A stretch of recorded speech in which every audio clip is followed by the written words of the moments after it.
We give awards to sports people. Somebody wins the Olympics medals, and it's all in the news, the pictures and their girlfriend. And what about the champions of land restoration? We should also find these people. We should celebrate them.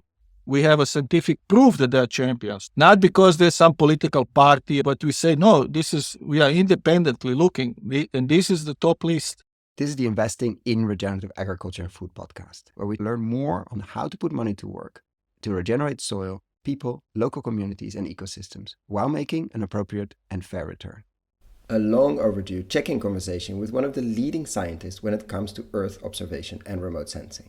One of the most cited in his field, he belongs to the 0.01%. We talk about how much has changed in the almost 3 years in the world of remote sensing, satellites, and all the hype around AI and machine learning and large language models, LLMs. It's a lot of hype and some interesting things, but it also distracts people from the real work which needs to be done. We discuss AI4SoilHealth, the European project we are in together, and how we can already monitor and observe most places on a 30 by 30 meter scale from the sky. And importantly, we can now go back on most places in Europe 25 years and see what happened on a field-by-field basis.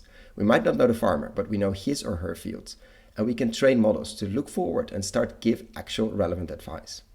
And we explore how we actually can and should celebrate the farmers and land stewards who have regenerated their plots of land the most over the last decades, objectively.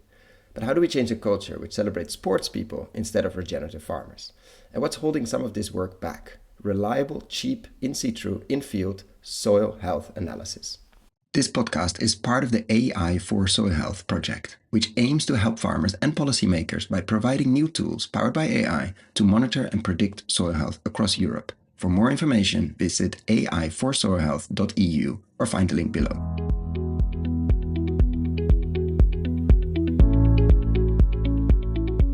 Welcome to another episode. Today, we welcome back Tom, the founder of Environmetrics and OpenGeoHub. Welcome, Tom.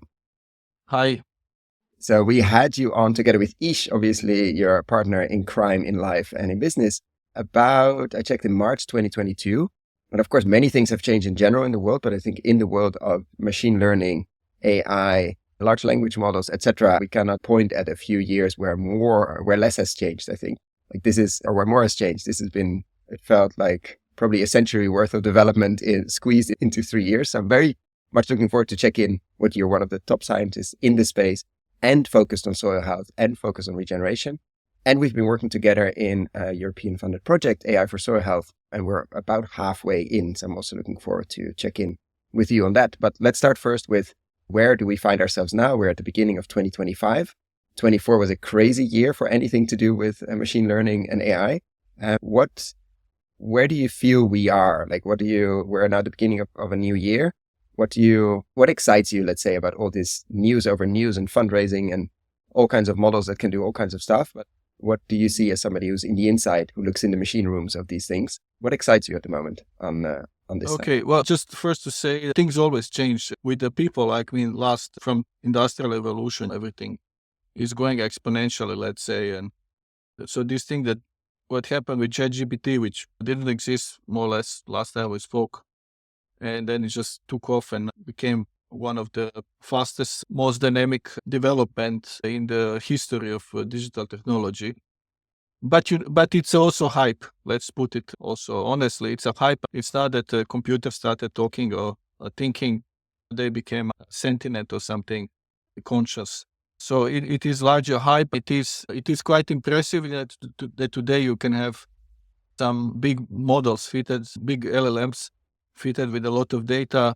They could write documents or abstracts or letters that are credible, that you cannot, Not perfect. yeah, but they're credible. Good. You cannot tell anymore whether there was a human or not. And we did, by the way, last year we did a nice exercise.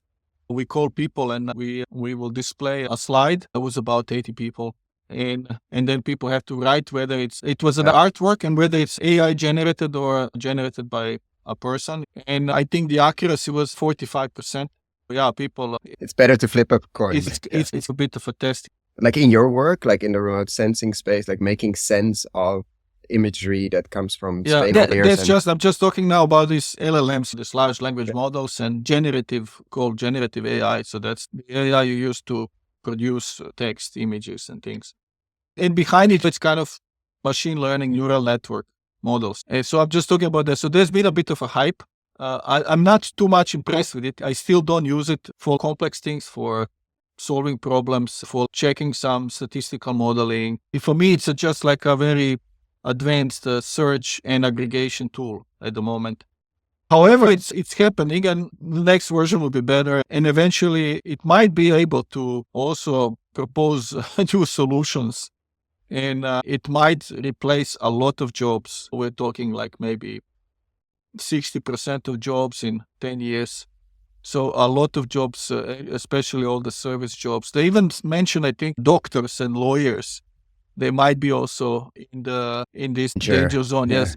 But still, for me, it's still a hype. And I don't think for our project, for example, for AI4SoilHealth and for our work producing Has something next changed in the generation last soil couple of years for agronomy that? data, I don't think I'm too excited about it yet. I'm seeing some advantages, and there are some developments now where because most of LLMs that people are familiar with, the Google's Gemini and OpenAI, ChatGPT, and others, they are mainly they generate text or images, right? So that comes out. In video now, I've seen some examples, yeah, but that's just a moving image. So but what in our field we're looking at for these geospatial LLMs. So that's what you can extract from geospatial data and from these spatial temporal data cubes, and that could speed up. We like it because it could all the complex data. The more complex the data, the less users you have, right? And the more multidimensional data, scientific data, the more dimensions, the less users, the higher the complexity.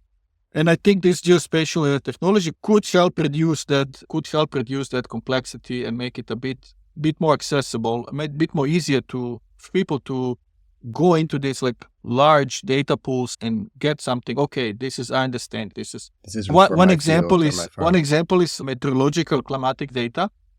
So let's say climatic data. Climatic data is usually about the past, the weather in the past aggregated over months or seasons or years. And so somebody could go and say now, if you have a climatic data cube, you could train the LLM to get, for example, some summary. For example, say, show me all the countries that have a decrease in the rainfall over the last 30 years. That's a typical thing you will need to ask to a large language model. And you will need this data. And you could ask me to do, and I will say, okay, I do it. And I will make a code. I will say, okay, I see what you mean. So I need, for example, map of the countries. I need to run aggregation. I need to calculate the changes over years. And then I have to sort them, and I have to pick up the one at the top. And I say, this is the country. And now LLM can basically generate, because LLMs are also used for coding. So LLM will generate a code, Python code, R code, I don't know, which will use these variables exactly how they're in the system. And it will run very quickly. If it's a short operation, it will run a few seconds. And then it will say, here's the result. And it can provide textual output, but it can also provide a map. Or also it can be scientific output. It could be also interactive map. And that's really magical, because you're basically, the speed up of, if you look, for example, 10 years ago and now, or next few years, the speed up will be like really exponential. Because 10 years ago, somebody will ask you that question, and you will say, I'll come back to you in about 1 week or 2 weeks. I have to make a code, test it, and now you come back with a map. And now you don't need you don't need an analyst. You don't need an expert at all. It's just the data and the user. You understand? So there's nobody in between. That is liberating. It's absolutely, as I said, it can really speed up people using data, people making decisions with the scientific data, because we have this problem increasingly. For example, in European Union, there's a European Commission, I think it's 90 billion euros a year invested into research. And it's very efficiently, this money goes and people create new data. There's also European Space Agency has these Earth observation programs like Sentinel, Copernicus Sentinel, and then they generate so much new data. And it's a fantastic data. We are now in a problem that we don't have capacity anymore to manually to analyze the data. For example, we at OpenGeoHub, we have less and less time just to open the maps, to look at the maps.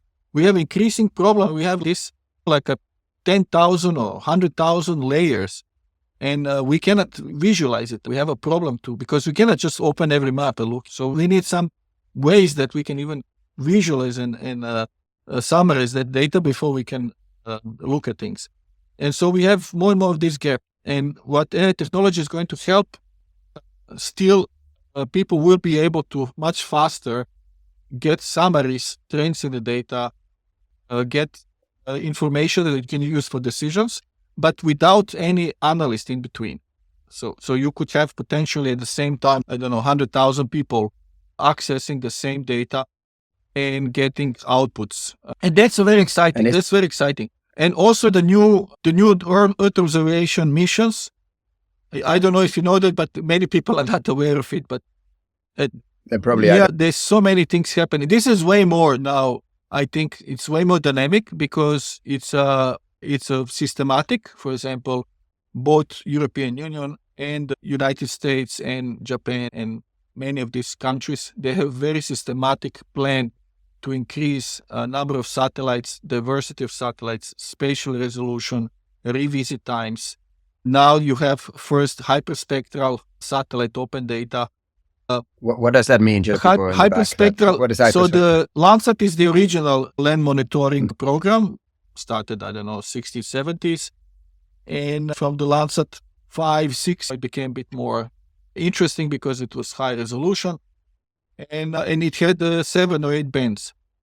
So these are 8 bands. And one band is, for example, near infrared. But it doesn't see in that band, you don't see the differences within that part of spectra. There's no differences. It doesn't see, it smooths out the signal. And so now with the hyperspectral, you get, 800 bands, 1,000 bands, 1,200 bands.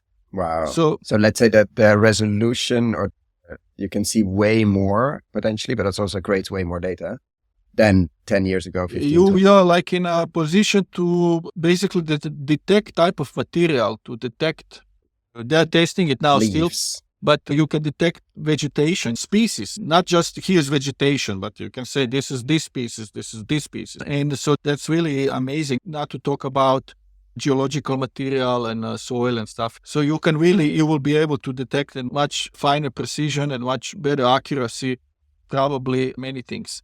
So there's lots of... But then what do we do? Because it will generate like an infinite amount more data, even more compared to now.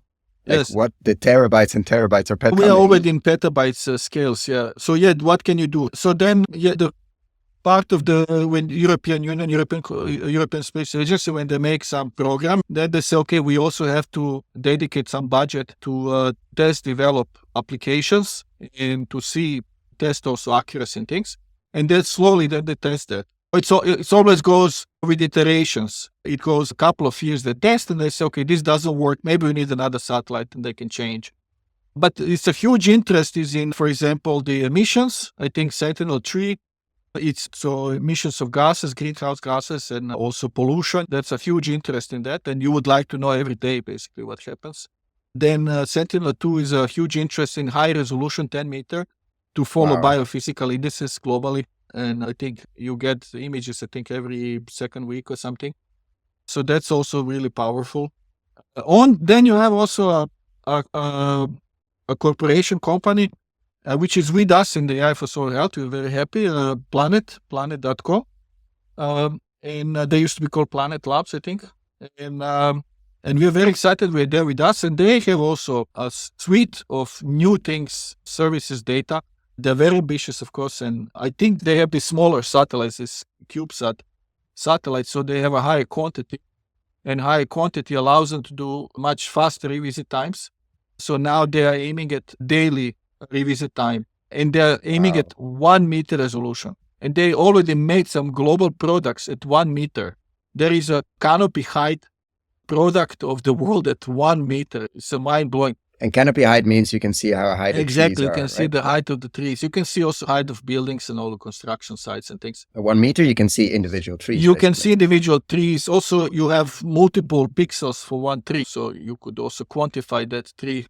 But that's within the company, and but like, how does that work with data and I think, accessibility? as far as I understand, I don't want to represent them. I don't work for them. We'll get them on. But We'll get I them, have yeah. a feeling that a standard business model today, it's a kind of you pay subscription. You will register to, for example, if you own the land or some area, if you're a farmer, I don't know, and you say, I would like for my farm, I would like to get from you the best data. And I just need it for my farm. So you will pay per square area, I don't know, and you get every week you will get, or maybe every day you get the data. And so it becomes like a telephone provider, or like many things Or today. weather, premium weather. You pay some subscription and they basically feed you with this data, and then they feed you with better data. And I don't want to say it's like a Netflix, but it's a new business model with this subscription. Companies are becoming like urban a bit, because government also has a subscription. So that's the taxes you pay, right? So you don't really sell the products anymore. You just register for subscription. But it is still exciting because Planet, they're very good at it, and they can make really effective products. And these products, probably if you manage land and if you really want the highest quality data very fast, they could really help you manage land. And then you will pay just this cost of that service. It will pay itself off. It will pay itself off because it helps you optimize the system. And if you make a saving somewhere like 20%, you will for sure you will pay off that service. So it's a win. It's a win, of course. Like, how does this data lead to farmers or land stewards or forest owners or et cetera, or investors to make different decisions? Like, how do we make sure, because you mentioned before, like how we're now able in some cases to turn the data into something more visual, which probably is already more accessible for many people. But how do we make sure that many people, not just 1% or 0.1%, is even able to understand what is presented to them and gives them options to, okay, what should I do tomorrow to change something? Is this good? Is this bad? Is this going in the right direction or not going in the right direction? Like, how do we give people decision making? So if you look at the biggest decision services, let's just take, for example, Google Maps, right? Apparently, every day, 1.5 billion people uses Google Maps. And if you say this is like usually a father, if you take the families also, you're talking maybe half of the planet uses Google Maps every day. So what is Google Maps? Usually people use it to find something, to navigate in the car, to find some telephone number they have to call because it also integrates everything. Then to check connections when they travel, trains, flights, I don't know. So it's all now integrated. So that's a really professional digital service. And now you say, how do we get things we do in AI4SoilHealth? How do we get it to that level? So it's a massively used, it becomes really massive. And many are still not there. I think Planet, from commercial ones, what I saw, they are very ambitious. And as I said, they have their own satellites. I think they produce, that's what I heard. I don't know, it's a rumor, but they produce actually more data than the European Space Agency. Whether that's the same comparable, whether it's the same quality of data, that's irrelevant. But let's say if you just look at the petabytes, they claim to produce more data. So now let's say they produce this data and they can optimize it for clients. They can make it. And if they make it like a Netflix that you pay, most of services today, I think people are ready to pay like maybe 10 euros or $10 a month. They say, okay, that's fine. I pay that. It's not. If it's less, it's better, right? But so when it gets to that level, then it can become massive usage. And it has to be optimized for the clients. I think many farmers, they're also businessmen. Farmers, there are some farmers a bit religious, let's say. I met some. But most of them, they are businessmen, right? Farmers will immediately go into that if they see that they can also profit from it. If you can show them, look, you can decrease your cost, you can optimize your harvest, you can that field. Also, if you have some damage, on the farm, and we can provide you how much damage, where's the damage, so you can get insurance money and things like that. So if business convince farmers into that, then I think many it will go. They will say, yeah, that's a very interesting. The other thing is the policy. The policy is also going to change, changing slowly. We have this Green New Deal for the European Union. There's a whole list of milestones that we would like to reach by 2030, 2040, 2050. And many works have to transition. So we are, at least European Union has accepted this transition. Let's say now people vote a bit less. Unfortunately, they vote more anti-immigration and things, anti-EU. But let's say it will still stay. And so we will go to this Green Deal transition. Everybody has to transition.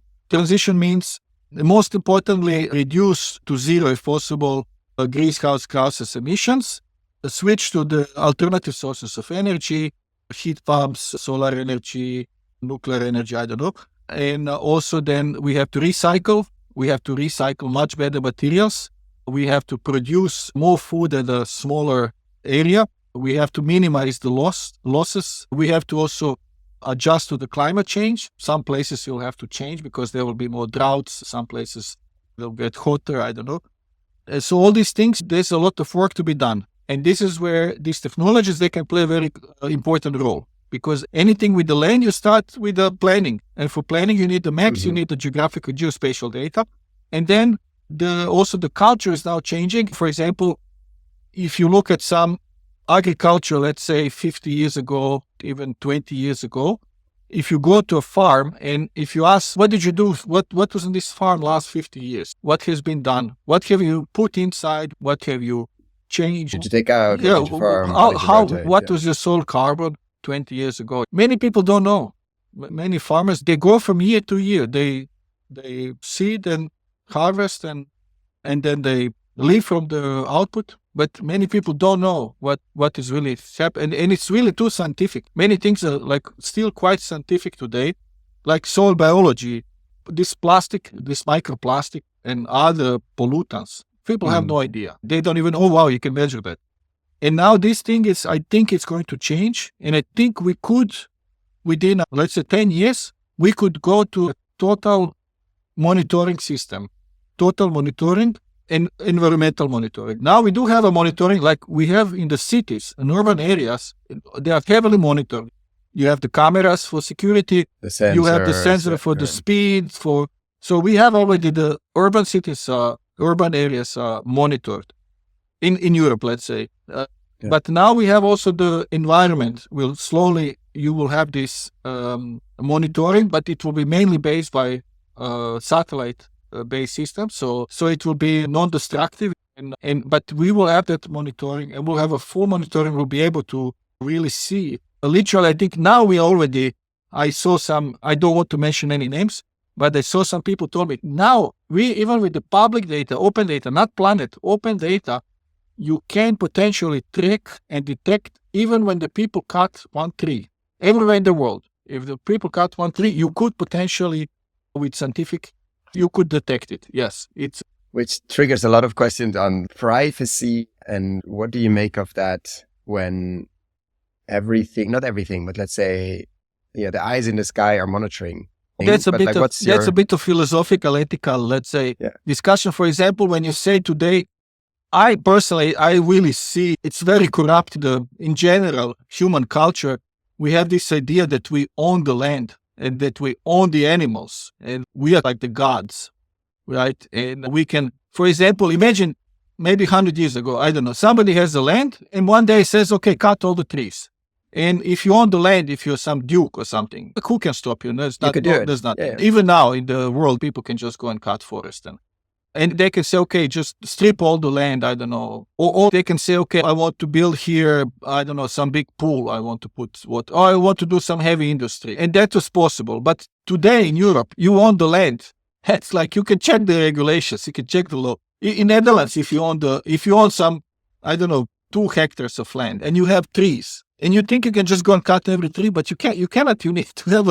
You need to have a permission. License. It's already monitored. You're right. And also you need to make a plan also. For if you have some land with trees, you have to, I think if you own it, you have to make up every 5 years, you need to management plan and things. And you... Which is never enforced now or very rarely. So you're saying basically the regulation is already I think it was also never been easy to... Personally, I find it more and more this idea that people own the land, that you... everything on the land, and you are like God, you can do it can go really bad, and eventually, like the ecosystem is the one.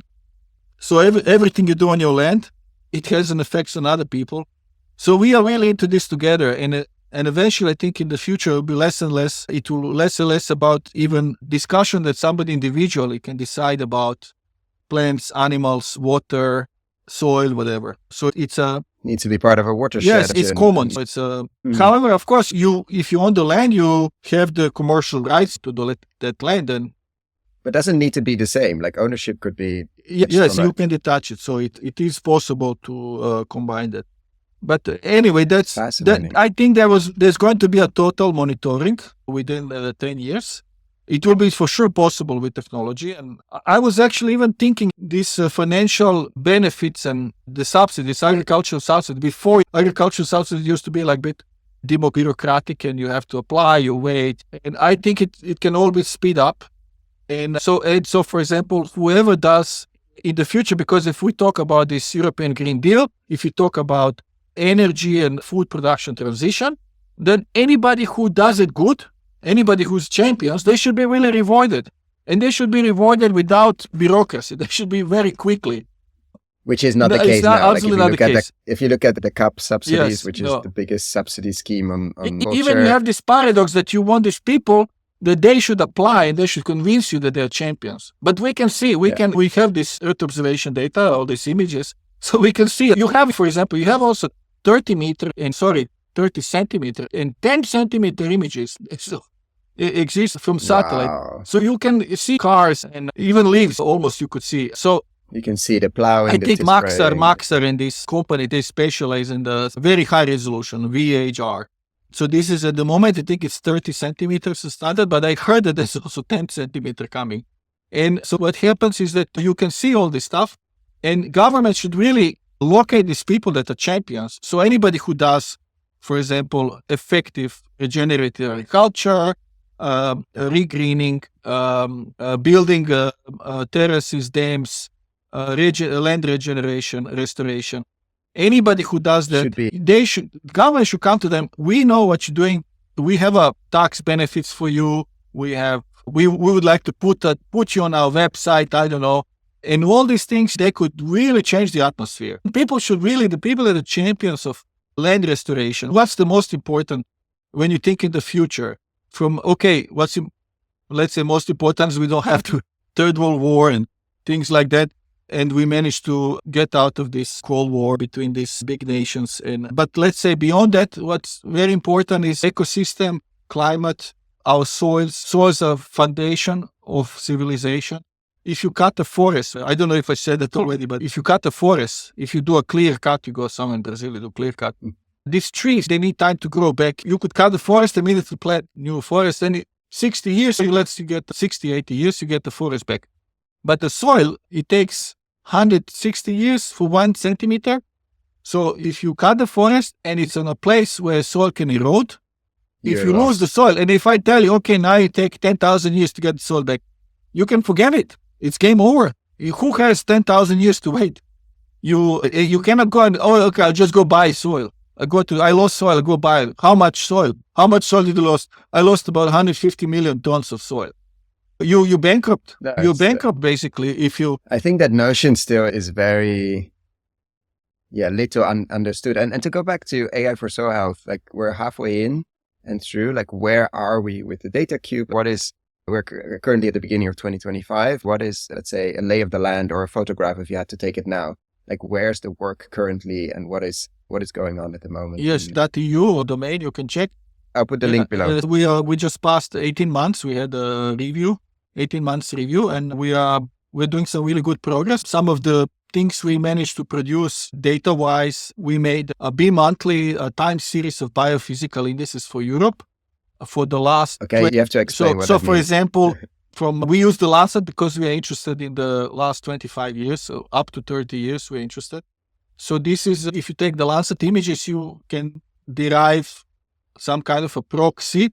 They're not like really measurements from the space. They are proxy, for example, vegetation index, NDVI. So that's a vegetation. It estimates how much vegetation you have, how much leaf area you have, how much photosynthesis is happening. So you can estimate it based on the combination of near infrared and green band, etc. And so you estimate that, and this is one biophysical index. So one is, for example, the vegetation is. Second is, for example, bare soil. If you know the vegetation, then if you inverse it, you can check every month how much of the soil is bare. So when somebody does very intensive tillage, plowing, the soil will be bare. It's really it will be zero vegetation, right? And so there's no photosynthesis. And you could say this soil was bare for 2 months. And then you can do that for every pixel for last 30 years. And there is one indices which goes tillage index. So how intensive was this tillage? And we now mapped it for whole Europe, tillage for the last 30 years. Wow. And I don't know, I think it's the first time. There was some similar product. For the last 30 years, you can go back 25 and say for every parcel, 25. And how big are the parcels? The pixel is 30 meter. Okay. With Copernicus, you could do the same at 10 meter. Yes. But Copernicus is only 2016, 2020 present time, or 2017. And so you can do like a 30 meter. And it's amazing. You can now look at the farms, and now for every pixel, what we do trend analysis, and we can say how much the tillage intensity changed. Where no tillage or low tillage has been used a lot. Or even we don't know the farmers, we don't know what they do, but we can see that somewhere, and we added also Turkey and Ukraine because they're candidate countries. So we have the whole European Economic Area, UK, we have the Western Balkans, and we have the Switzerland and Turkey and Ukraine. And for all these places, we have 25 years tillage intensity, bare soil coverage, vegetation indices, etc. Then using that data, we also combine it with these big monitoring programs of European Commission. One of them is called Lucas, and there's a component called Lucas Soil. And they did like a 4 systematic surveys. Each survey about 20,000 locations in Europe. They take samples. And we took the data and we ran pan-European space-time models to predict changes in soil carbon density. So that's soil carbon density, soil carbon stocks. And so we also analyzed that to see how much people gain or lost carbon. So we also have that. This is a bit more complex because we need to fit models to estimate that, and the soils are hidden, right? Like many things from satellite images, everything which is vegetation, buildings, water areas, floods, you just have an image and you can delineate. But soils are beneath, so they're a bit hidden, and soils have layers, right? So you have to also map them in 3D. So what we produce now, this Soil Health Data Cube for Europe, we produce 3D plus T. So 3D plus time. So you have space, and you have the depth, you go to depth, and you have in time. So it's a space-time data cube, and it allows you to do all this trend analysis. And this is all part of our general framework for soil health assessment. And it's a very comprehensive framework. It is very new. I know other soil health assessment frameworks, which are more like you come to the location, and you take the samples and you go send them to lab, you get back the results and say, this is your soil health. Our framework is, I don't know, I don't want to be too arrogant, but I would say about between 500 to 1,000 times more complex, because our framework has 7 steps. And the first step is that we take these terabytes of data. Actually, we just analyze 1.2 petabyte of Landsat images. And we take petabyte of data, and then we analyze these biophysical indices, and we fit the trends per pixel. So we fit trillions of models to map these positive, negative trends and changes. And to then first to see for any farm, we say, first we look what happened here last 25 years. We want to know what happened, how much the land cover changed, did you change your cropping systems, how much the tillage changed, vegetation, do you have this primary productivity? Is it increasing or decreasing? Is it just noisy? It could be just noisy, just oscillations. But we see in some places, we can really see there are negative trends, and we can plot that trend of Europe that you cannot see in this complex data. There's no way you can see, if you just look at this image, or somebody shows you image, you could see, okay, there's some changes. But when you take biophysical data, biophysical indices and you analyze the trends, then you can really do interpretation. And you can... Does it make you curious to go to some places really Absolutely. stick out? You're like, wow, I would love to go to this and this location absolutely, in Austria absolutely. or this in Spain because something happened? Because we have now 25 years. If we have done this like 10 years ago, if you have only, for example, 5 to 10 years of these satellite images, it's a bit more difficult to say whether something is a trend or you have, for example, drier, wetter years, right? But when you have 25 years, and in these 25 years, maybe it went a bit up, down, but in general, it's going down. Let's say the primary productivity, the GPP or the NPP, if it's going down and you fit it and you say this coefficient of negative change, it's statistically significant. So it's like going to doctor. The doctor will say, give me your blood samples, I analyze them. And then after the test, they say, look, I look at your blood test, you have inflammation or you have some infection, probability 99.99%, right? And this thing we can do now, that's why it calls soil health, right? Also because we are doing some kind of doctors for soil and for the land. And what we are looking for this 25 years of data, we're looking, is there something negative happening? There's a negative process. And how much is it? And where are the locations where it's negative? Likewise, you have also places where you have a positive process. Positive.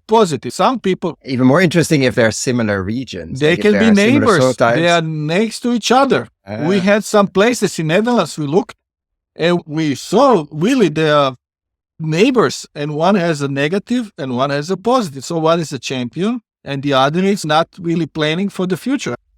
And so we see them next to each other. And this is only possible because of this high resolution data. And because you can go back 25 years. And because you can get 25 years. Which is not so high res. Yes. There's even better will be 50 years. Officially, there is data from 1985. There's a lots of data. And what's missing? What do you need to analyze that? Is that it's cleaning up the pictures? Because they had the different systems, different sensors. So you need to harmonize the sensors. Because imagine there were a couple of research papers where they detected some changes, but the changes were not because of change in the nature, but they were changes because changes in sensors. And that's what gets complicated. So as you go beyond 1997, 30 meter, it becomes more and more difficult. So you need to put a lot of effort. And is that worth it or not? I would say, give us a couple of years, we might go back. I really like this movie, Back to the Future. We are, like many people, excited about future, what's happening. Actually, now when I look at lots of work we do, what I'm really interested is to try to reconstruct as far as possible we can go. To really reconstruct objectively, not by people's stories, not by... I thought this was this. So we have my parents. So really objective. So based on satellite images, based on most objective data, aerial photographs, satellite images, and we want to reconstruct, because if you can reconstruct last 50 years, if you can reconstruct the climate change, land degradation, pollution, if you can reconstruct it, then if you fit a reliable models, then you can use this model to predict the future. That was going to be my last question, actually. Has that future, I'm not saying predictions, but what do you tell, let's say, the champion farmer? You have the two farmers next to each other, the neighbors. And like, how they don't even know. They don't know that some are champion. Some people, they do things and they are very nice and they read a bit about regenerative agriculture. They read about how to change some practice. But how can we help them to do even more? Are these models like not only looking back, which is fundamental, but you just went to a point of how do we then predict the future or help them make decisions? We're very interested. We are the Data Science Institute, Spatial Data Sciences, but we are very interested in this social component. And so how do you, because we make this data and we have now, it's open data, everybody can use it. Our mission is really just to promote people using environmental data and changing their culture, really to change to restoration culture. That's really our mission. And so now we have this data, but we need to reach the people and we need to train them to use it. And we need also governments and all these agencies to realize that they have to realize there's these champions. And we give awards to sports people. Somebody wins the Olympics medal something, or they play in the finals or something. And it's all in the news. and the pictures and their girlfriends. That's our culture. And their girlfriends and and their TikTok channel. And I don't know. And what about the champions of land? What about the champions of land restoration? We should also find these people. We should celebrate them. We should say it's scientifically, we have a scientific proof that they're champions. Not because there's some political party or I don't know, but we say, no, we are independently looking, and this is the top list.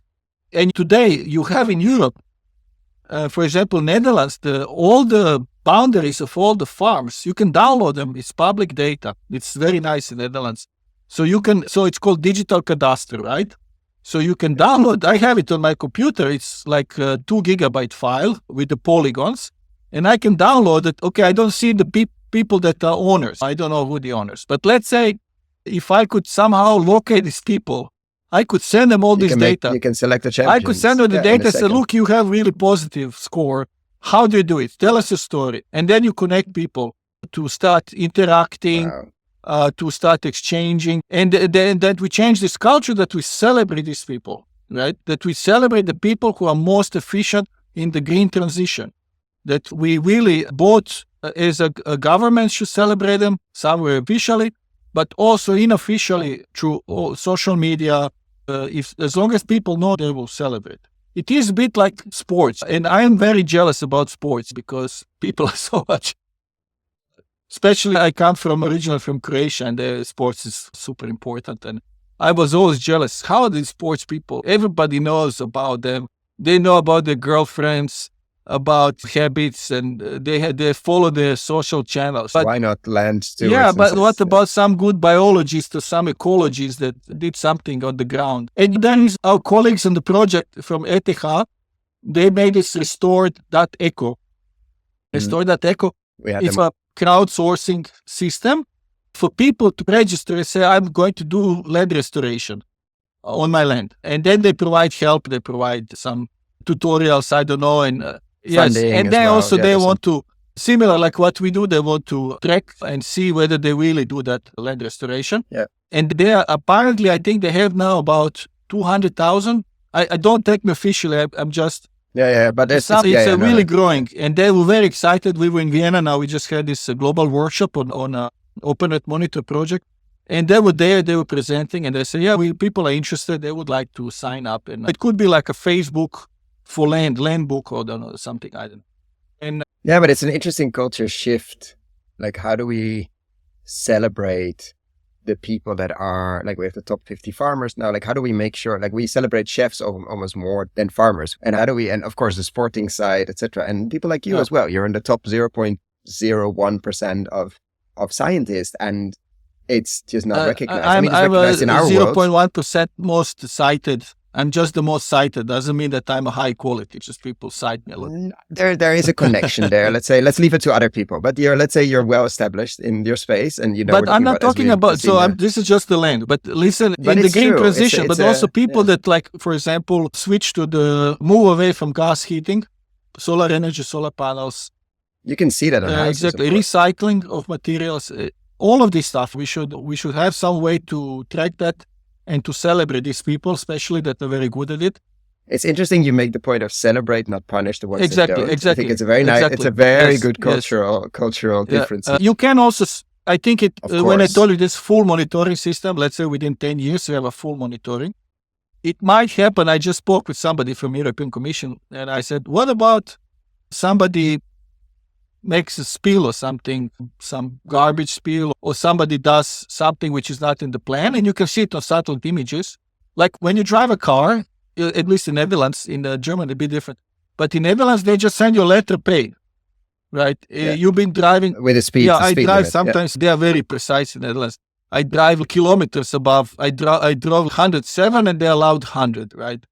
And they get, I think it's 35 euros and 40 euros bill. And this is the bill, and that's it, just pay, right?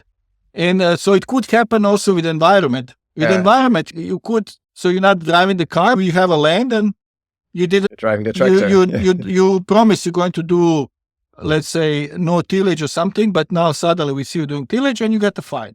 And that I think we get into as a whole different conversation, which is for another time, but it gets into like how I think when we reward people for the difference in practices versus outcome, and if people, because even tillage to a certain, there are ways of tillage that sometimes are beneficial. There are ways of soil disturbance that are not completely horrible. There are, like, it's always a bit more nuanced. Of course, we don't want like a tillage fee that but if it harms the soil health, if it harms the productive quality, etc., it might need to. But I think I love the celebration piece, but we'll need both because we have a lot of these rules. We have a lot of these, and it's never or almost never reinforced on methane, on spillage, on pollution, on river. Like none of that, or very little of that, is actually being monitored, or let alone even being fined. So there's a whole world there to discover. But I want to be conscious of your time as well, and wrap up the check-in one in 18 months after the start of AI for Soil Health, and almost 3 years after we checked before. And of course, we'll be checking in with you as this project comes further. And as well, I think the world of AI, like even if we talk 6 months from now, a lot of new things will be happening, even though you said I'm excited, but not so excited about the hype. It's a hype. It's there's still, we have to see, there's a lot of noise also being generated, and it creates an illusion, even it damages some people, creates an illusion they don't have to do the work anymore. And also it can be misused. There's a more perils of technology, like especially the deep fake videos, and to manipulate people, especially by governments and things. I do feel like there's one thing I didn't have time to talk. I would like to mention it. So you have this satellite technology. You have also the drones today. You can buy probably there will be soon, like tractors will go automatically. There will be like a robot taxi. So lots of things they're coming. But there's one thing in AI for Soil Health we discovered. It's a kind of a bottleneck. We need more way cheaper lab data. So this is like somebody is on the field and they take a sample of the soil. And this is something I was thinking is going to take off, but it's actually really stuck. And like I was thinking something like analysis. You take a little sample of soil and let's say, some companies you pay 100 euros. You pay 100 euros and you get everything basically. And I was looking at the prices. No way. It's very expensive still. It's also bulky, and this soil spectroscopy also, we had a big hope because the same stuff you have from space, you have the multispectral data, and now you could also have this even handheld sensors to scan the samples on the ground. But also that it's highly complex. It's still not moving fast. We had, I'm going to put it in the show notes. We had somebody on with a drill-based system in the US mainly. Very promising, but absolutely not there yet. And there's some others. Yes, I also don't want to mention names. I know most of them. I don't want to mention names. They do say always, "Oh, we have a solution. This is it." And then you look at the cost, and the costs are way, way up. It's not something you will do massively. And just somebody who has a small chunk of land, smallholder farmers, they would not get into it. So that's, for example, it's really pity because as a person, if you want to do the blood test, you'll pay some small amount, and next day you get the results, right? So when we want to have a blood test for soil that you get the next day results, and it can feed your models, and it costs like $100 or something, and that's a way. And I'm thinking, who is responsible for that? Why are we so late to that? And it is a bit shared responsibility. Entrepreneurs, because I think they're too focused. Labs as well. We've seen many labs. You send the same sample to different labs. Yes. If it wasn't for European Commission, I'll tell you now honestly, if it wasn't for European Commission that did this Lucas soil, this project, pan-European soil projects would have been so difficult, because if it's so expensive and you have nothing to start with, it would have been, we were in this paradoxical situation that we basically have all this data, satellite images, and we have no idea about the soil. We actually, if somebody asks, do you have a microplastic soil? No idea. Do you have some pollutants? No idea. What's your soil organic carbon? No idea. So we would have been really tabula rasa if it wasn't for this Lucas soil. And even with this Lucas soil, it's still limited. It's a peanut. How much big is the value of the land and the agriculture products and things? Really, it's per meal, or 1 millionth of the cost. So that's very, it worries me, because we have very little ground data in situ. And also there's no solution. I actually think this AI4SoilHealth project, it might even finish. It will finish in 3 years. It might finish, and we still want to have something that we give to the farmers to say, hey, you want to do your soil blood analysis here, and you can do it. It's inexpensive. You should absolutely do it. Now I cannot tell them that. If I say, they will say, you told me, and I have to spend, I don't know, 50,000 euros. And it's not going to work. That's not going to happen. Yeah.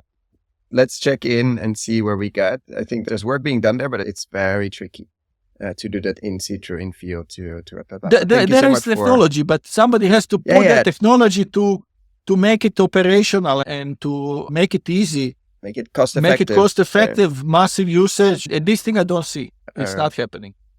Thank you so much, Tom, for coming on here and share. Good luck with your podcast. We always love to watch in the weekends, and there's so much interesting stuff on your podcast. So many interesting characters, very personal stories.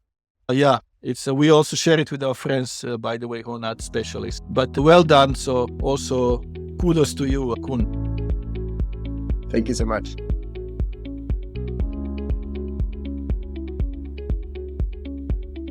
AI4SoilHealth is funded by the European Union and has received funds from the UK Research and Innovation under the UK government's Horizon Europe funding guarantee. For more information, visit AI4SoilHealth.eu or find the link below.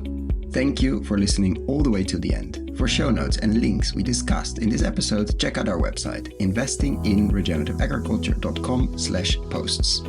If you liked this episode, why not share it with a friend? Get in touch with us and tell us what you liked about it. And give us a rating on Apple Podcasts or Spotify or your podcast player. That really, really helps us. Thanks again, and until next time.